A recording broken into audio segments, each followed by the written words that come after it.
And guys, well, what can we say? We've reached another final, and bloody did it the hard way, let's be honest.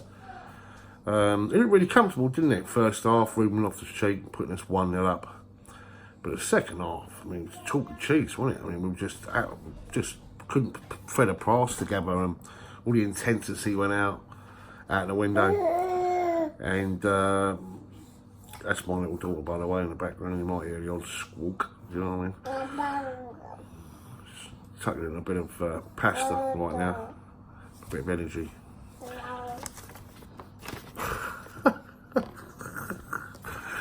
Anyway, second half, I mean, they got their goal, and then we just started to just lose everything, and certainly missed N'Golo Kante from the start, you know, and we say he's bloody fit for the final.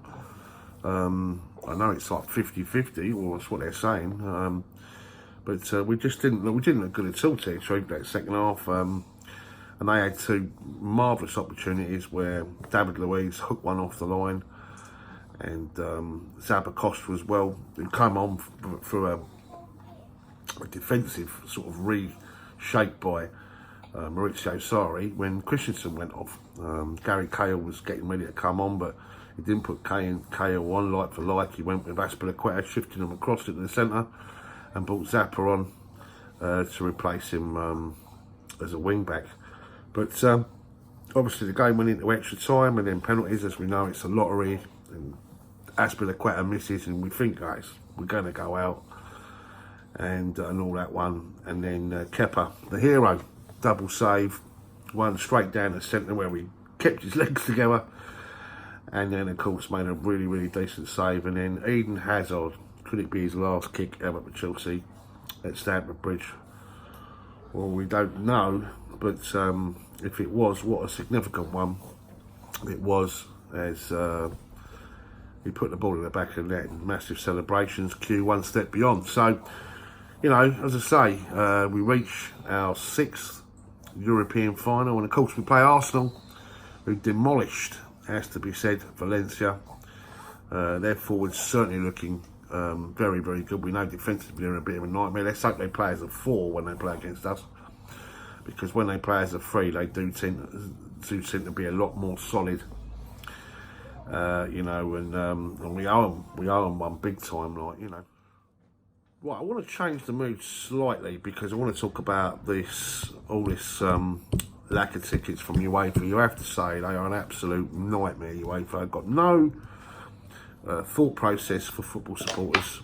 They really haven't. I mean, for starters, and we've got 2 teams from London, and we've been talking about a London invasion in Baku. It ain't going to happen. Just ain't going to happen. I'll tell you for why. Because 2 teams 8 miles apart, having to travel 2,500 miles. I think it's further east, Azerbaijan, than Saudi Arabia. It's a ridiculous venue, but even more ridiculous is the allocation tickets that both teams are getting, 5,800 for each team, which is ridiculous. It's a stadium that holds 66,000, and I was looking it up, and 36,000, I think 36,500 UEFA have already got rid of tickets to sponsors, and I think it also went on direct sale as well at the end of last year. Ridiculous, absolutely ridiculous. How can you have 2 massive clubs with 5,800 tickets only? But not only that, it's people are not even going to be able to get there. Even people that can't get a ticket, that want to go up there for a jolly up, you won't be able to do it, because there's only 1 flight direct in per week, and that's on a Saturday. So if you do get on that flight, you've got to do a whole week in Baku. That's going to cost you 2 or 3 grand.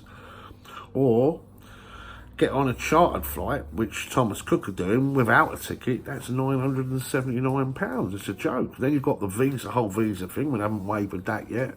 There's a whole issue there. Plus the fact it's not exactly the most safest place in the world. I was looking at on the Home Office website, and it does say, you know, be vigilant because of you know, our military action in Syria and Iraq and all that. It's not exactly great when you've got 2 English clubs there and everything else, but no, it's terrible, because there's no direct flights, as I say, only one a week. You can go via places like Istanbul and Kiev and stuff like that, but you're looking at 1,300-1,400 quid. And you know, and with accommodation and everything else, it just seems to me as if, you know, the privileged can go to this final. It's the people's game. It's the privileged game now, where the people with the money, you know, will be able to go and the ones that can't not. I think for me, it's going to be Destination Fulham Broadway and an Oyster card, because you know, just doing the maths, for me, for a Europa Cup final, you're looking at £2,000. And I think even the direct flight's 6 hours. I think the indirect one, I think you're doing a minimum of 8 or 9 hours stay. I think even if you go by rail, it takes 2 days.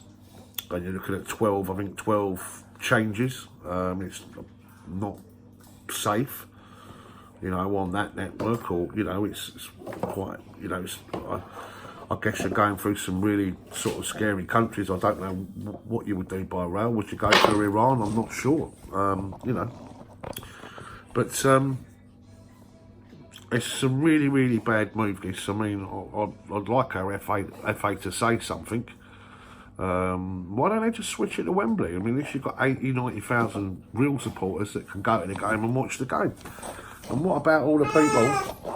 What about all the supporters that have been, you know, to all the games? You know, all the ones that have done the whole thing, and then when it gets to the real deal, i.e. the final, they can't go. It's just wrong. It's all wrong, and shame on you, UEFA. Absolute fucking shit, that is. You know what I mean? Anyway, guys, reached number final. Fantastic. Leicester City tomorrow, obviously. Let us know what you think down below. And I've got to go. My daughter's causing issues. See you later, guys. Bye.